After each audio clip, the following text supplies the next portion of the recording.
மகிமை உண்டாவதாக. வாசிங்க அந்த வசனத்தை. 56ஆம் சங்கீதம் 8ஆம் வசனம். என் அலைச்சல்களை தேவரீர் எண்ணி இருக்கிறீர்,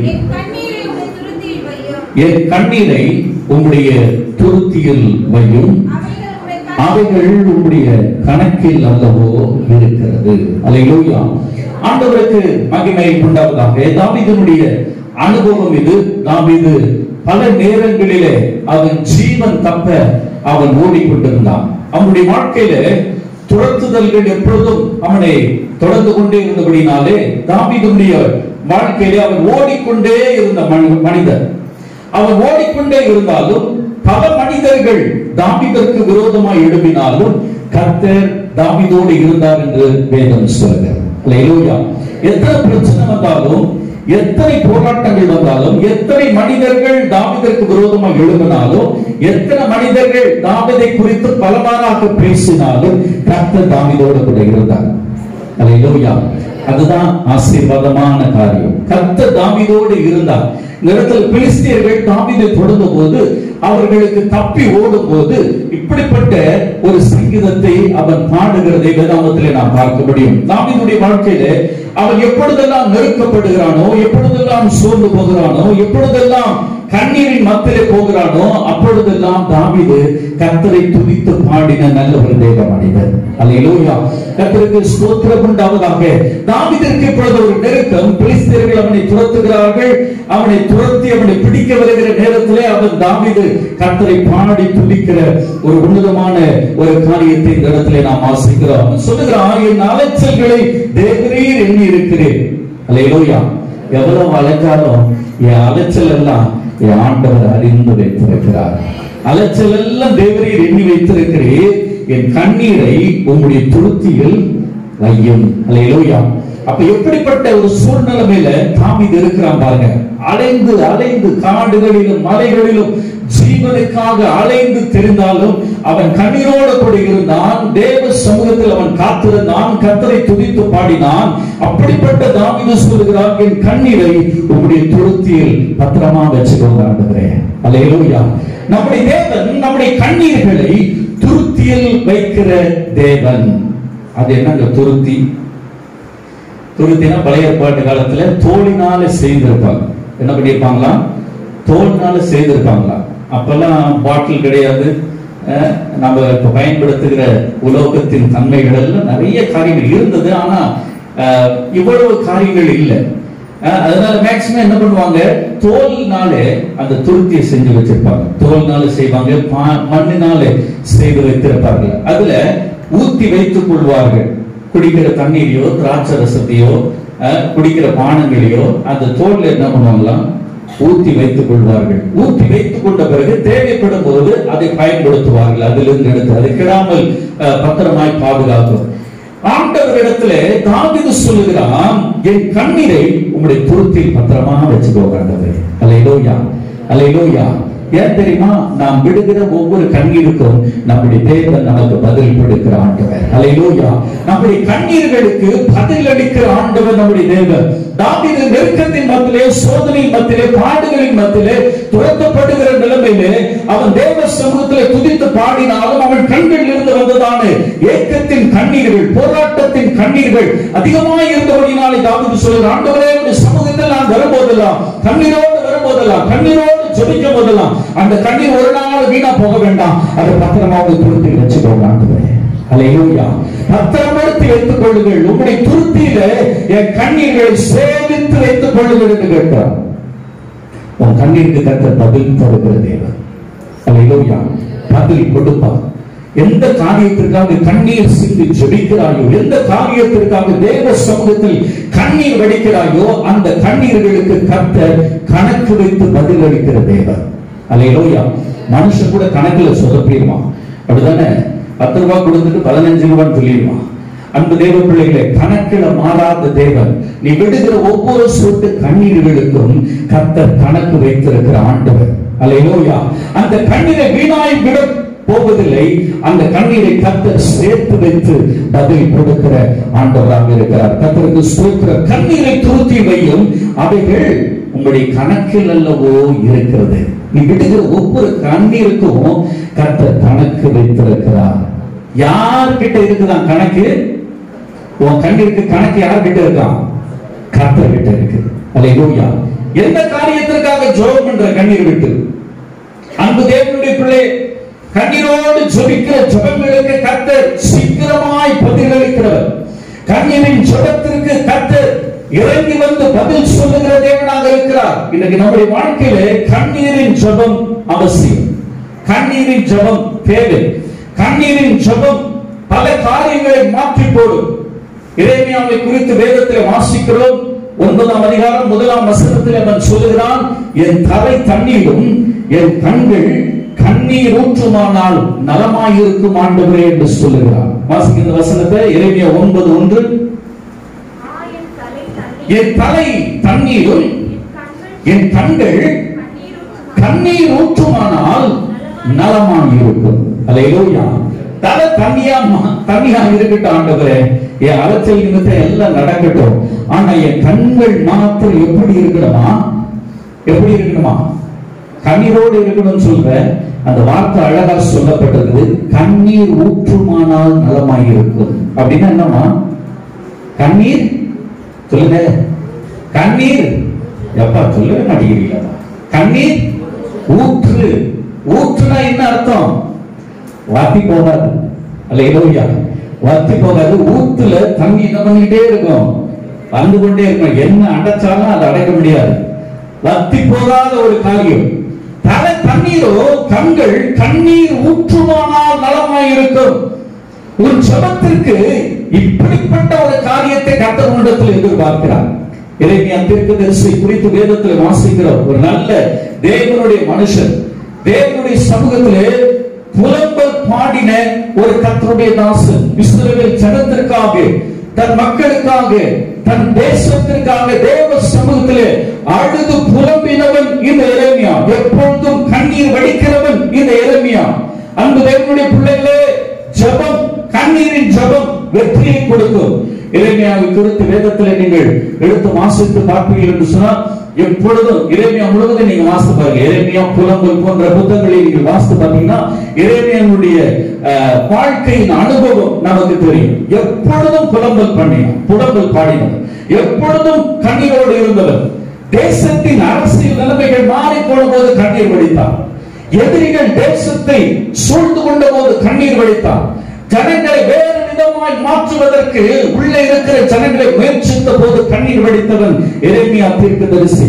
அன்பு தேவனுடைய பிள்ளைகளே, மார்க்க நிலைமைகள், அரசியல் நிலைமைகள் என்று மாறி மாறி வந்தபோது தன் தேசத்திற்காக, தன் ஜனங்களின் ரட்சிப்புக்காக, ஜனங்களின் ஆசீர்வாதத்திற்காக, அவர்கள் மேன்மை அடைய வேண்டும், ஆசீர்வதிக்கப்பட வேண்டும் என்பதற்காக எரேமியாவின் கண்கள் கண்ணீர் ஊற்றை போல சுரந்து கொண்டே இருந்தது. அல்லேலூயா. கர்த்தருக்கு மகிமை உண்டாவதாக. எரேமியா தீர்க்கதரிசி அதிகமாய் கண்ணீர் வடித்த ஒரு தேவ மனிதன், தன் ஜனத்திற்காக, தேசத்திற்காக, அவர்கள் ரட்சிப்பிற்காக.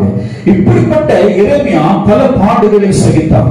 ஜனங்கள் தூக்கி சரித்திரத்தில் வாசிக்கிறோம் எரேமியாவை குறித்து. ஜனங்கள் அவனை என்ன பண்ணாங்களா? பாழு கிணத்துல தூக்கி போட்டாங்க. பாழு கிணத்துல தூக்கி போட்டாங்க. ஆனால் கர்த்தர் அவன் ஜீவனை பாதுகாத்தார். அல்லேலூயா. சரித்திரத்தில் வாசிக்கிறோம், எரேமியா தீர்க்கதரிசி 81ஆம் வயது வரைக்கும் உயிரோடு இருந்தான். 81ஆம் வயதில கல்லெறிந்து அவன் கொல்லப்பட்டான். எதற்காக தெரியுமா? தன் ஜனத்திற்காக வைராக்கியம் கொண்டு தீர்க்க தரிசனம் உரைத்ததற்காக. அன்பு தேவனுடைய பிள்ளைகளே, இப்படிப்பட்ட தீர்க்க தரிசிகள் எல்லாம் எழும்பி கண்ணீர் சிந்து தேசத்திற்காக, ஜனங்களுக்காக, ரட்சிப்புக்காக, ஆத்துமாக்களுக்காக ஜெபிப்பது போல இன்னைக்கு நீங்களும் நானும் தேவ சமூகத்திலே ஆத்துமாக்களுக்காக, ரட்சிப்புக்காக, தேசத்தின் ஆசீர்வாதத்திற்காக பிறப்பின் வாசலிலே கண்ணீரோடு ஜெபிக்கிற தேவ பிள்ளைகளாக கர்த்தர் நம்மை மாற்றுவாராக. அல்லேலூயா. இப்படிப்பட்ட ஆசீர்வாதத்தை நம்ம பெற்றுக்கொள்ள வேண்டும். எரேமியாவுக்கு நெருக்கத்தின் காலங்கள் இருந்தது. பல பாடுகளை சகித்தான். படுகொலியிலே அவனை தூக்கி போட்டார்கள். 81 வயது வரைக்கும் தேவனுக்காக கண்ணீர் சிந்தி ஜெபித்து ஊழியம் செய்தவனை கல்லெறிந்து கொண்டு போட்டார்கள். தேவனுக்காக அவன் மரித்து போனான் என்று சரித்திரத்தில் வாசிக்க முடியும். என் அன்பு கர்த்தருடைய பிள்ளைகளே, இன்னைக்கு அப்படிப்பட்ட ஒரு எரேமியாவின் கண்களை போல உங்கள் கண்களும் என் கண்களும் கண்ணீர் ஊற்றாய் மாறட்டும். நம் தேசத்திற்காக, நம் பட்டணங்களுக்காக, கிராமங்களுக்காக, ஜனங்களுக்காக, வலது கைக்கும் இடது கைக்கும் வித்தியாசம் தெரியாமல் ஓடிக்கொண்டிருக்கிற மக்களுக்காக அன்பு தேவ பிள்ளை, உன் கண்கள் கண்ணீர் சொரிந்து ஜெபிக்க கர்த்தர் உன்னை இந்த நாட்களை ஆயத்தப்படுத்துவார்கள். உபவாச நாட்களுக்குள்ளாய் நாம் வந்திருக்கிறோம். அன்பு தேவ பிள்ளையை கண்ணீரோடு ஜெபிக்க வேண்டிய காலம் இது. அசுத்தியாக இருக்க வேண்டிய காலகட்டம் அல்ல. குறை சொல்லிக் கொண்டிருக்க வேண்டிய காலங்கள் அல்ல. மற்றவர்களை பார்த்து ஜெபிக்காமல் போக வேண்டிய காலங்கள் அல்ல. கர்த்தர் உன்னிடத்தில் கேட்பார், ஜெபித்தாயா, கண்ணீர் சிந்தி ஜெபிக்கிறாயா என்று பார்ப்பார். உன் கண்களுக்கு கண்ணீரின் கண்களுக்கு கர்த்தர் பதில் கணக்கை வைத்திருக்கிற தேவன் அவர். அல்லேலூயா. பிடிப்பட்டதான் ஆசீர்வாதத்தை பெற்றுக்கொள்ள கர்த்தர் உங்களை ஆயத்தப்படுத்துவாராக. எரேமியா 14ஆம் அதிகாரம் 17ஆம் வசனத்தில் வாசிக்கிறோம். இரவும் பகலும் எரேமியாவின் கண்களிலிருந்து கண்ணீர் ஓடிக்கொண்டே இருந்தது என்று பார்க்கிறோம். அப்படிப்பட்ட அனுபவம் இன்றைக்கு நமக்கு தேவை. வாசிக்க எரேமியா 14:17. என் கண்களில் இருந்து இரவும் பகலும் ஓயாமல் கண்ணீர் என்ன படிச்சான்? ஓடிக்கொண்டே இருந்தது. அன்பு தேவ பிள்ளையே, நல்ல யோசித்து பாருங்க. இரவும் பகலும் ஓயாமல் கண்ணீர் அவன் கண்களில் இருந்து வந்து கொண்டே இருந்ததா? அல்லேலூயா. எத்தனை ஏக்கம் பத்திகள் அவனுக்கு. என் சபைக்காக, என் ஆத்துமாக்களுக்காக, என் கிராமத்திற்காக, என் பட்டணத்திற்காக இரவும் பகலும் என் கண்களிலிருந்து ஓயாமல் கண்ணீர் வந்து கொண்டே இருக்கு. கர்த்தர் இந்த தேசத்திற்கு ரட்சிப்பை கொண்டு வந்து கொடுக்கும் வரைக்கும், என் ஜனங்கள் ரட்சிப்பை பார்க்கும் வரைக்கும், என் ஜனங்கள் மேன்மையடைய வரைக்கும், என் ஜனங்கள் ஆசீர்வதிக்கப்படும் வரைக்கும் என் கண்களிலிருந்து கண்ணீர்கள் ஓடிக்கொண்டே இருக்கும் என்று சொல்லி இன்றைக்கு தீர்மானம் பண்ணி ஜெபம் பண்ணு. ஒரு கண்ணீரின் ஜெபத்திற்கு கர்த்தர் சீக்கிரமா இந்த தேசத்தில் பதிலை கட்டளையிடுவார். அல்லேலூயா. இப்படிப்பட்ட ஆசீர்வாதமான ஒரு வாழ்க்கை கர்த்தர் நமக்கு தரணும். எரேமியாவுடைய வாழ்க்கையில அவர் ஓயாமல் ஜெபித்தார், ஓயாமல் கண்ணீர் சிந்தினவர். அன்பு தேவ பிள்ளையே, அப்படி கண்ணீர் சிந்தி ஜெபிக்கும் போது உன் கண்ணீரின் ஜெபத்திற்கு கர்த்தர் பதில் அளிக்கிற ஆண்டவராக இருக்கிறார். அல்லேலூயா. பதில் தருகிற தேவன் நம்முடைய தகப்பன், நம்முடைய ஜெபங்களுக்கு பதில் தருகிற தேவன் என்று பார்க்கிறோம். புலம்பல் 2ஆம் அதிகாரம், புலம்பல் 2ஆம் அதிகாரம் 18-19 வசனங்களை வாசிங்க. புலம்பல் 2ஆம் அதிகாரம் 18-19. அவர்கள் இருதயம் ஆண்டவரை நோக்கி கூப்பிடுகிறது. இரவும் பகலும் எப்படி விடுமா? எப்படி விடணுமா? எரேமியா சொன்னா, என் கண்கள் எப்படி இருந்ததா? கண்ணீர் ஊற்று, கண்ணீர் ஊற்றுமானால் நலமா இருக்கும் என்று சொன்னா, இந்த இடத்துல சொல்லப்பட்டிருக்கிறது இரவும் பகலும் எப்படி கண்ணீர் விடணுமா? நதி அளவு. அல்லேலூயா. ஒரு கண்ணீர் ஒரு நதியை போல மாறணுமா? அன்பு தேவ பிள்ளையே, அப்படிப்பட்ட கண்ணீர் சிந்தி ஜெபிக்கும் ஜெபம் இன்னைக்கு இருக்கிறதா? அவங்கிட்ட யோசித்து, கண்ணீரோடு ஜெபிக்கிற ஜெபம் இருக்குதா? பல நேரங்களில் ஜெபத்தில் குறைந்து போயிருக்கிறோம். காலையில் எழுந்து ஜெபம் பண்ண முடியல, நேரம் எடுத்து முழங்கால் படிக்கிட்டு ஜெபம் பண்ண முடியல, எங்க போனாலும் ஜெபிக்கிறதுக்கு நேரம் இல்லை. வெளியே போகும்போது ஜெபம் பண்றது இல்லை மக்கள் இன்னைக்கு, அப்படிதானே? வெளியே போகும்போது ஜெபம், வெளியே போகும்போது 1 நிமிடம் ஜெபம் பண்ணிட்டு, வேலைக்கு போய் 1 நிமிடம் ஜெபம் பண்ணிட்டு, சாமியெல்லாம் தேடும் 1/2 மணி நேரம், ஆனா 1 நிமிஷம் ஜெபம் பண்ண மாட்டோம். அப்படிதானே? நம்ம வாழ்க்கையில அப்படிதான் இருக்கு. ஜெபம் அவசியம். இன்றைக்கு ஜெபம் முக்கியம். ஜெபிக்காதவன் ஆசீர்வதிக்கப்பட முடியாது. ஜெபிக்கிறவனை கர்த்தர் மேன்மைப்படுத்துகிறார். ஜெபிக்கிறவனை கர்த்தர் மேன்மையாய் உயர்த்தி ஆசீர்வதிக்கிறார். அன்பு தேவ பிள்ளை, ஜெபிக்கிற குடும்பம் ஆசீர்வாதமா இருக்கணும். ஜெபிக்கிற மனுஷன் ஆசீர்வாதமா இருப்பான். ஜெபிக்கிற சபை ஆசீர்வாதமா இருக்கும். ஜெபிக்கிற தேசம் மேன்மை அடையும். இன்னைக்கு ஜெபம் அவசியம். இந்த இடத்துல சொல்லப்பட்டிருக்கு, நதி அளவு என்ன பண்ணா? கண்ணீர் விடு. நதி அளவு கண்ணீர் விடு. நதி எப்படி இருக்கும்? கொஞ்சமா தண்ணி இருக்குமா? அடிச்சு கிளம்பி ஓடிக்கிட்டு இருக்கும். எங்க பார்த்தாலும் அப்படிதான் இருக்கு. நதிய மாதிரி தண்ணி ஓடிக்கிட்டு இருக்கு. ஒயாத ஒழுக்குன்ற மாதிரி ஒயாம மழை பெஞ்சுட்டு இருக்கு. நதி அளவு கண்ணீர் விடு. நதி அளவு கண்கள் அப்படி இருக்கு. நதி அளவு கண்ணீர் விடு, ஓய்ந்திராதேன்னு சொல்லி இருக்கு. அந்த வசனம் அப்படித்தானே சொல்லி இருக்கு. வாசிக்குமா? ஓய்ந்திராதே அப்படின்னா என்ன? சும்மா இருக்க உன் கண்ணை விட்டுறாத. உன் கண்ணை சும்மா இருக்க விட்டுறாத. நதி அளவு கண்ணீர் விடு, ஓய்ந்திராதே. நல்ல கவனி, உன் கண்ணின் கருப்பு விழி சும்மா இருக்க ஒட்டாதே. அதனால இப்படி இப்படி கருப்பு விழி உருட்டிட்டே இருக்கக்கூடாது. அங்க சொல்லப்பட்டிருக்கிறது என்னன்னா, கண்ணீர் சிந்தி ஜெபிக்கிறது. அல்லேலூயா. கண்ணீர் சிந்தி ஜெபம் பண்ணு. நதியளவு கண்ணீர் விடு, நதியளவு கண்ணீர் விடு. இரண்டாவது, ஓய்ந்திராதே. கண்ணுக்கு ஓய்வு கொடுக்காத, கண்ணீருக்கு ஓய்வு கொடுக்காத. ஓய்வில்லாமல் ஜெபத்திற்காக உன் கண்களிலிருந்து கண்ணீர் வரட்டும். எதுக்கெல்லாமோ கண்ணீர் விடுவோம். அப்படிதானே? என் புருஷனுக்கு அடிச்சுட்டாரு, என் மனைவி கடவுளாம் சாத்திட்டு அடிச்சுட்டா, அதுக்கெல்லாம் நதியளவு கண்ணீர் வரும். அன்பு தேவர்களே, உன் கண்கள் இருந்து தேசத்திற்காக, சபைக்காக, ஆத்துமாக்களுக்காக, பட்டணங்களுக்காக, கிராமங்களுக்காக, ரட்சிப்புக்காக, ஆசீர்வாதத்துக்காக நதியளவு கண்ணீர் வரட்டும். அதை ஓய்ந்திருக்க விடாத. உன் கண்ணின் கருப்பு விழி சும்மா இருக்க ஒட்டாதே. கருப்பு விழி சும்மா இருக்க கூடாது. கருப்பு விழி கண்ணீரோட இருக்கணும். அல்லேலூயா. ஜெபத்திலே அது தேவை. வாசிங்க. எழுந்திரு. எப்ப கூப்பிடணும் ஆண்டவர்? எழுந்திரு.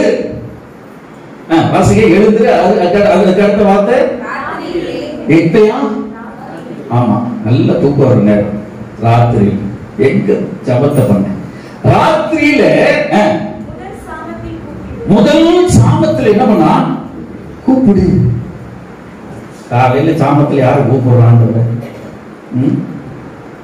சில தூங்கினவன அப்படியே கை வச்சு எடுத்து அப்படியே என்ன பண்ணிடுவோம்? இந்த பேயை தான் பார்க்கணும். நீங்க விளங்கின முழிக்கும் போதே செல்போன் நினைப்போட முழிக்கிறது. பத்தாவதுக்கு அதுக்கு அலாரம் வச்சிடலாம். அது சின்னும் காலையில். எதுக்கு? நீ எந்திரிச்சு நீ பாரு, எந்திரிச்சு நீ பாரு, எந்திரிச்சு நீ பாரு. இவன் அலாரத்தை அமர்த்திக்க சும்மா இருக்காளா? யாராகிலும் வாட்ஸ்அப்ல ஏதாவது அனுப்பியிருக்காங்க. போச்சா பிசாசே எங்க கொண்டு போயிட்டான் டக்குன்னு. இத கழுத்தை குடிச்சு நிறுத்திட்டு அலாரம் தேவைதான். நானும் அலாரம் வைக்கதான் எந்த சொன்ன போ பிசாசு போ வச்சுட்டு முழங்கால் போட்டு ஜெபம் பண்ண. அதை விட்டுட்டு வாட்ஸ்அப்ல என்ன இருக்கு, பேஸ்புக்ல என்ன இருக்கு, முகநூல்ல என்னத்த சொல்ல, முகநூல்ல என்ன, இன்ஸ்டாகிராம்ல என்ன இருக்கு, எல்லாம் பாவம் தான் கொட்டி கிடக்கு. பாவம் தான் கொட்டி.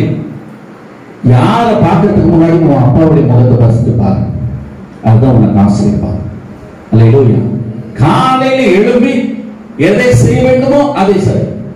முதல் சாமத்தில் எழும்பி என்ன பண்ணு? 1 மணிக்கு 2 மணிக்கு கவர்மெண்ட் டாக்டர் பார்க்க முடியலையே, அதெல்லாம் போட்டு ஒரு 3 மணிக்கு 4 மணிக்கு அதுவும், ஒரு 5 மணிக்கு, ஒரு 7 மணிக்கு, 8 மணிக்கு தான் எந்திரிக்கிறான். சூரியன் கூட வரல அவனை குத்தி எழுப்புறதுக்கு. சூரியனும் வரல.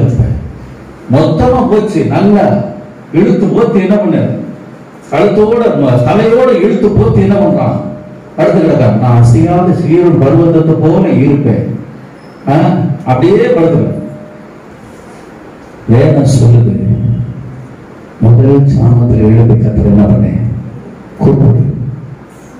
காலையில் எழுப்பி கத்தரை கூப்பிடு. கத்தரோட முகத்தை தேடு. தூங்குகிற காலம் இல்ல, தூங்குகிற காலம் இல்ல, எழுந்திரு.